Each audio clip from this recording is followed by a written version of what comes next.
নামখলা শ্ৰী শ্ৰীকৃষ্ণৰ ৰাস মহোৎসৱৰ আজি আমাৰ ৮ দিন ইতিমধ্যে উকলি গ'ল আৰু অহাকালি আমাৰ দিনটো আছে। এই ৮টা দিনত আমি আচলতে অতি আনন্দিত হৈছোঁ, অতি গৌৰৱান্বিত হৈছোঁ নামখলাবাসী ৰাইজ। আমাৰ যিমানখিনি কাৰ্যসূচী ইয়াত আমাৰ কৰা আছিল এই গোটেইখিনি কাৰ্যসূচী ইতিমধ্যে সম্পূৰ্ণভাৱে ৰূপায়ণ হৈছে আৰু এই কাৰ্যসূচীসমূহত আচলতে এনেকুৱা ধৰণৰ মানুহৰ আমি সমাগম পাইছোঁ। অতি সুন্দৰ হৈছে, অতি ধুনীয়াকৈ মানুহখিনি আহিছে আমাৰ মাজলৈকে, আহি তেওঁলোকে ৰাস উপভোগ কৰাৰ লগে লগে আমাৰ কাৰ্যসূচীসমূহতো ইতিমধ্যে তেওঁলোকে গোটেইখিনি অংশগ্ৰহণ কৰিছে।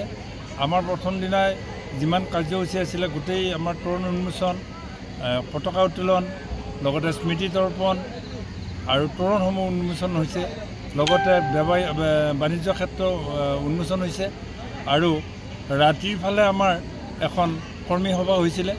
এইখন কৰ্মী সভাত আমাৰ গোটেই কথাখিনি আলোচনা হৈছিলে আৰু লগতে তাৰ পিছদিনাৰ পৰা আমাৰ দিহানাম প্ৰতিযোগিতা আধ্যাত্মিক ছাইডত এই আমাৰ হৈছে। এই দিহানাম প্ৰতিযোগিতাত প্ৰায় 2খন জিলাৰ দৰং ওদালগুৰি জিলাৰ প্ৰায় 22টা দলে অংশগ্ৰহণ কৰিছিলে। তাৰপিছতে আমাৰ বিয়াস ওজাপালি তৃতীয় দিনাখন হৈছিলে বিয়াস ওজাপালি প্ৰতিযোগিতা।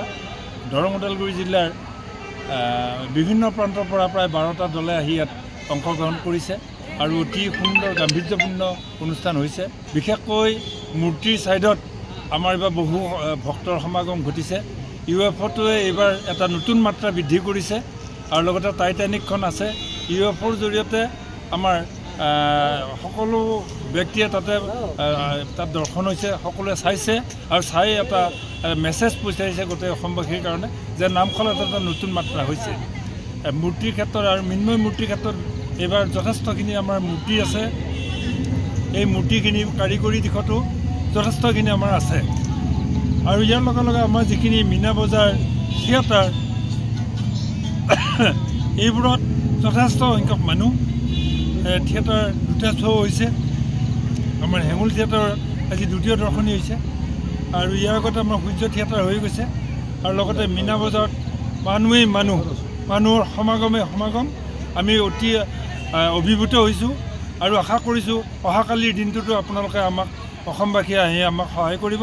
অহাকালি আমাৰ হৰিনামেৰে এই কাৰ্যসূচীটো সামৰা হ'ব। ধন্যবাদ।